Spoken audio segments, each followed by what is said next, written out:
Do you have spinal stenosis? Do you find that when you're doing things, you actually could be making it worse and don't understand why because you think that you're actually helping it? I'm going to explain to you what things you need to avoid to do, what the mistakes you could be making if you have spinal stenosis. Watch this video because it's important that you learn how to take better care of yourself. My name is Dr. Ali Shariff. I'm a local chiropractor in Oshawa, Ontario. My clinic name is Infinite Healing Chiropractic and Wellness Center. And our mission on this channel is simple. It is to help teach you how to optimize your health, how to live life to the fullest, how to live life without invasive procedures or surgeries or pills to start maximizing the inner potential you have. So watch this video in its entirety. If you're interested in learning more about your health and how you can maximize your potential, then subscribe to this channel, like this video. You will be informed on when I actually post out new videos. This is all about you and about living your life. So if you're interested in maximizing your potential, watch this video in its entirety. Let's start. One of the concerns out there is when I feel I have to stretch and I have to force it through that pain. That's the worst thing you can do. When you're trying to stretch and you're forcing it through that pain, you're going to create more tension, more problems, more inflammation, more damage. Because stretching is something that's supposed to move your nervous system and your body into a calm state. If you're aggressively trying to push something, you're going to create more problems, more pain. So aggressive stretching is a no-no. That is terrible. You want to have calm, controlled movements. That allows your body and your spine to move into that direction in a focused state that isn't causing extra stress on it. So there's two different states I always talk about. What's called the parasympathetic state and the sympathetic state. The sympathetic state is fight or flight, okay? That's where your body is heightened. The responses are heightened. The stress is heightened. The inflammation is high. All of this is going on. Then there's the parasympathetic state. That's the state you're in when you're calm, when you're relaxed, when you're sleeping. Stretching needs to be done in the parasympathetic state, not the sympathetic state. So do not force your body into a motion that it doesn't need to go into because you need to listen to your body. If that's as far as the stretch is going to go, that's as far as the stretch is going to go. Remember, as you're doing it more consistently, you'll be able to do it further because it will start to loosen up that muscle. It will start to loosen up that ligament. Whereas the opposite, when you're pushing it, you're going to create more tension, you're going to create more tightness, and that muscle is only going to get tighter on you, not looser on you. The other problem out there, the other mistake out there is copying exercise from somebody else. Oh, my friend has an issue. He has a back issue. He did these exercises and they worked really well. My other friend has stenosis. They did these exercises that worked really well. Whoa, you gotta stop. Okay, you are now taking the presence of a healthcare practitioner and deciding this is what's going to be best for you. You could actually cause more damage. Just because those stretches were effective for that person doesn't mean they're effective for you. This is where you review it with a chiropractor. Review it with a healthcare practitioner. I have patients that I review their stretches. They'll ask me, these are the stretches I'm doing, are they okay? And I'll say yes, I'll say no, or I'll give you modifications on how to do it because I understand your body and the spine and what we're dealing with. So don't copy someone else's stuff. Ask questions to know which one's the best for you. The other problem out there is sitting or standing for long periods of time. That can be a problem. And people will still talk about it and say, man, if I'm sitting for long periods of time, it's problematic. I got to fidget. I'm having trouble getting out of the chair. If I'm driving for long periods of time, that's troublesome. Standing for long periods of time is troublesome. There's a reason to it. That increases your stiffness. That increases your inflammation. You want to, it's not like one or the other. You want to do both, but you want to do it together. You want to be sitting for periods, but moving for periods, standing for periods, but moving for periods, moving to sitting, to standing, to movement, all of that. The more motion you have, the better it is for your spine. So don't just stay in one position for long periods of time. You got to take breaks. Set a timer there. If you're on the computer for long periods of time, set a timer to go off every 30 minutes. Get up, move around, go get something, go do something, go get a drink of water. These are all good things. Do your stretches during that time. All these things. If you're driving for long periods of time, take breaks. This is important because it's good for your stenosis. It's good for your body to be doing all these different motions and not doing one thing for an extended period of time. Another issue out there is posture. How you're sitting, how you're standing, how you're moving, how you're lifting things. This is an important thing to understand because we all have jobs, we all have things that we're doing where posture is involved. Whether you're at a computer and you're doing desk work, how you're sitting plays a role. Whether you are a PSW, how you're lifting your client is a role. All these things that you're doing plays a role. And that is an important thing to understand. And a lot of people don't even understand what good posture is. That's where we want to educate you. We want to go over it with you. Continue watching this video because near the end, I'm going to show you a little postural trick on how to sit in a chair. And it's a game changer. It's such a simple thing to do, but it shows you and it teaches you the best way to sit in a chair or even in a car and what you can do. The other thing that's also concerned sometimes with people who have stenosis is repeated backward bending. You're going to find that one of the best positions is flexion. Flexion is actually a really good position for spinal stenosis. And we also call it what's called the shopping cart sign. So when you're actually pushing a shopping cart and you lean forward, you actually feel relief in spinal stenosis. So one of the things to understand is that backward bending is a problem because if you're bending backwards, okay, you're actually going to compress these joints and you're actually going to reduce the space in there. You're actually going to create irritation in there and that could affect it. And I'm not saying backward bending is terrible. You know, extension and stuff is a good thing, but in some cases of stenosis, it can aggravate the condition. So understanding when to do it and when not to do it. And one of the tips I'm going to tell you is watch to the end of this video because I'm going to show you a little exercise that you can do that's going to help with spinal stenosis. Another thing I see that's challenging out there is that people say, well, you're living in fear is what's going on. What I'm alluding to is that I'm not going to do anything. I'm not going to do any exercises. I'm not going to do any of this stuff because if I do it, it's going to aggravate it. So I better just not do it. That's the worst thing you can do, okay? You have to understand that as you go back to earlier what I talked about, it's how you're doing it and what you're doing. That's an important thing. You got to do the right stretches for your body. You got to do the right exercise for the body. And you got to listen to your body, but don't live in fear. Don't stop doing it because that's only going to make things worse. It's going to increase the stiffness. It's going to increase the arthritis. It's going to increase the breakdown because sedentary, man, damage in your body, stenosis in your body, arthritis in your body loves sedentary. Sedentary means it can just continue growing, continue getting worse, continue building. Okay. That notion you hear out there, when it comes to your joints, use them or lose them. That's what's going to start to happen here. Okay. You need to use them. You need to move. So don't live in fear.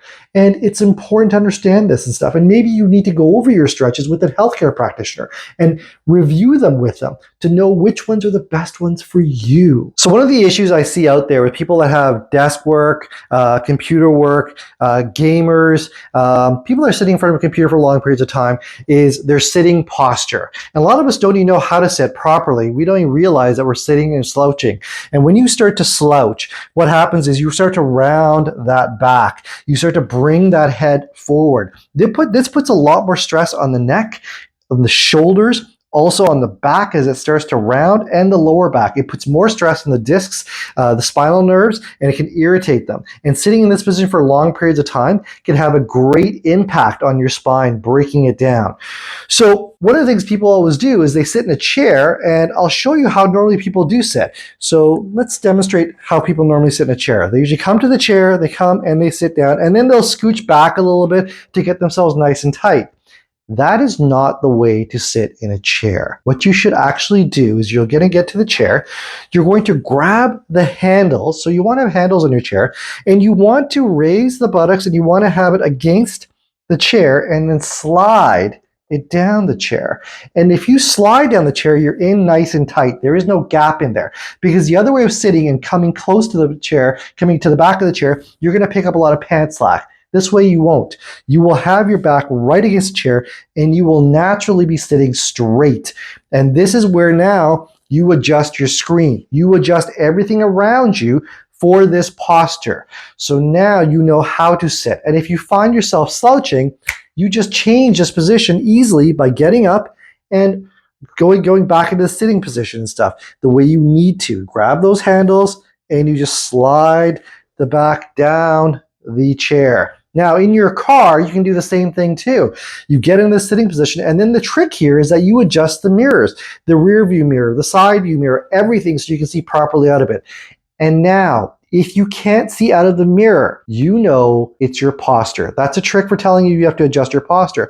And all you have to do is adjust your posture rather than adjust your mirrors. You never touch your mirrors. And for the gamer, the person sitting in front of the computer gaming a lot, this is how you want to sit, because the slouching method is going to put a lot of stress on your neck and shoulders. Now, what things can you do? Well, understand flexion movements are great, okay? So flexion movements are very, very important. Movement in general is also a good thing. Not being in one position for long periods of time, having that movement. You also want to make sure that you're doing your stretches, okay, in gentle, controlled fashion. Nothing aggressive, nothing trying to push it past its limit.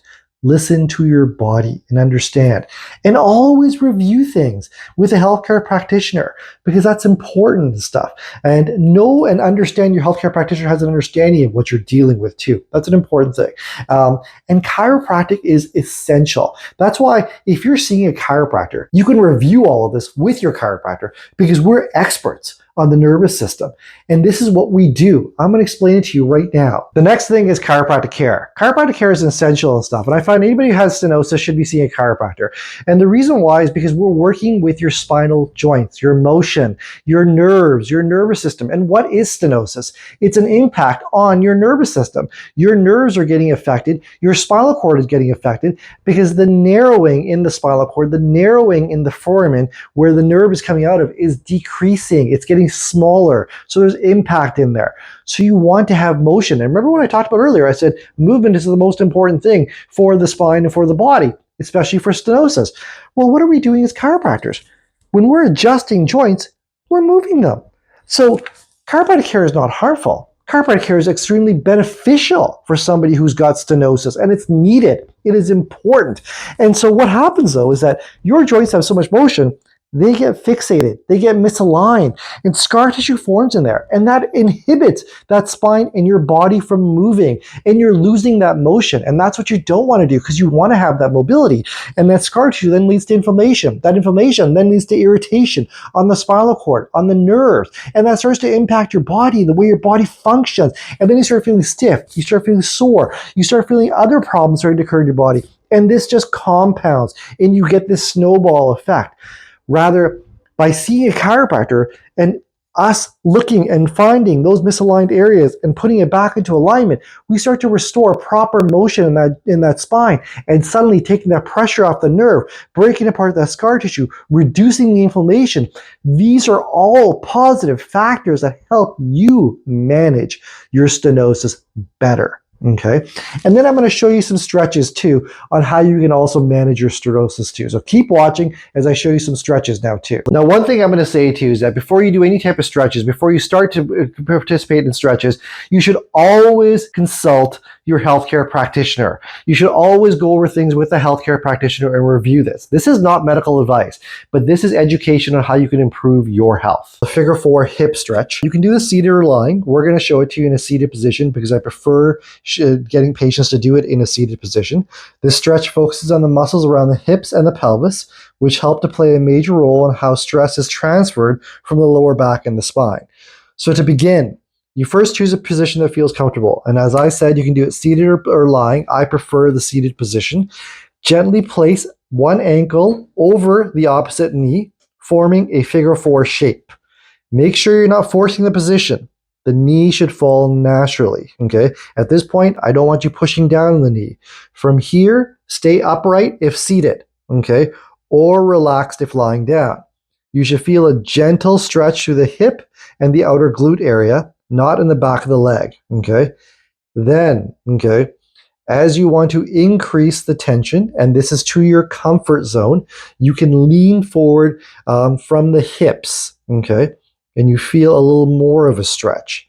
Now to modify this and add more, and again, this is to your comfort zone, you can actually place your hand on the knee and gently push the knee gently towards the floor, and again, leaning forward.